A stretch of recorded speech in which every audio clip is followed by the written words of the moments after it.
What's up, guys? George back again to do another CD review. This one's for a reissue. Um, this one was always hard to find for a long time, and then all of a sudden I would see it everywhere. But it has been reissued on music on CD in the UK for cheap, and that's LA Guns' Vicious Circle. This is one of the most underrated LA Guns records of all time, I think. They got a ton of records out, different lineups, the whole nine yards, but this is their fourth album.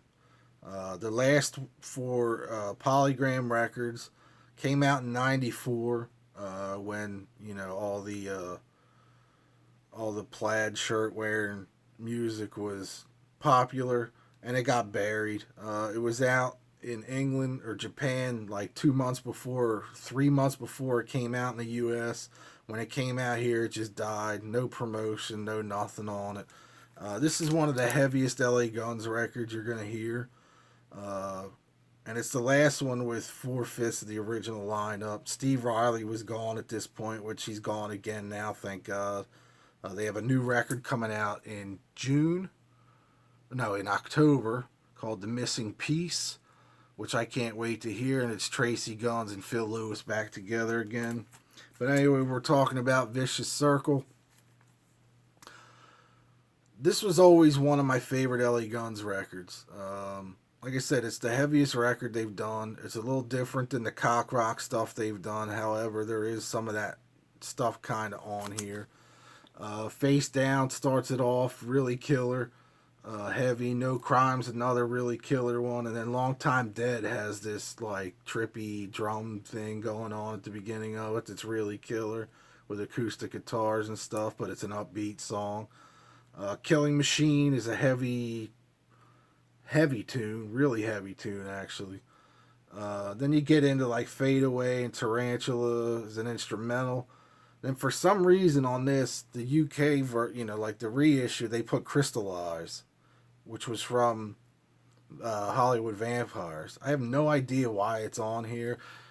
Some of the research I did on this record going into this video, I noticed that the UK pressing of the original vinyl had Crystallize on it.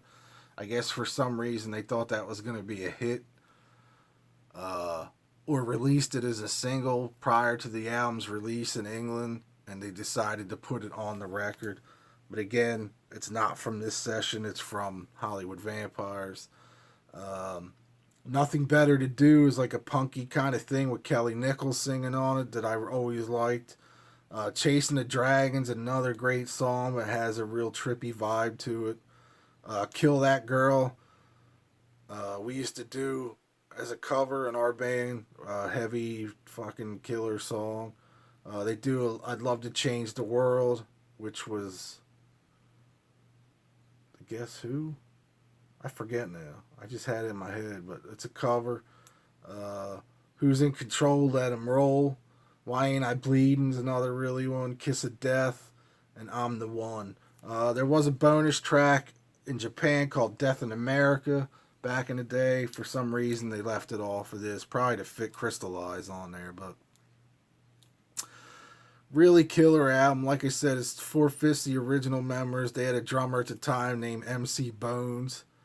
Uh, that's on half or three-quarters of this record, I think. And then the other tracks were done by some other drummer who I don't even remember his name at this point. But looks like just a standard, I mean, it is just a standard reissue, remastered.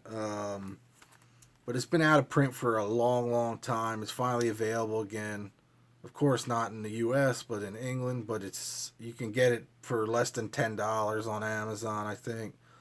But definitely check this out. The fourth album from LA Guns. I normally don't review reissues, but I absolutely love this album, and it's been so long since it's been in print, and it's an underrated LA Guns record. So I figured I'd do one, give it a little support. Hopefully somebody sees this review, will check it out, that hasn't heard it before, and absolutely fall in love with this record. Fantastic album. I can't say more about it. Definitely check out the reissue on music on CD. slash Universal UK. So that's it. Check out that LA Guns record. Like I said, they got a new record coming out in October. It was just announced this week. Called The Missing Piece, and I look forward to it. Tracy Guns is back with Phil Lewis and two or three other band members, and no Steve Riley, which is good because I think he was the major problem of why Tracy and Phil haven't been doing it for the last 15 years or whatever. So anyway, that's it. Click that thumbs up button. If you dig this video, share it around with your friends. Follow me on Twitter and Facebook. Links are below. And I'll talk to you all next time. Peace.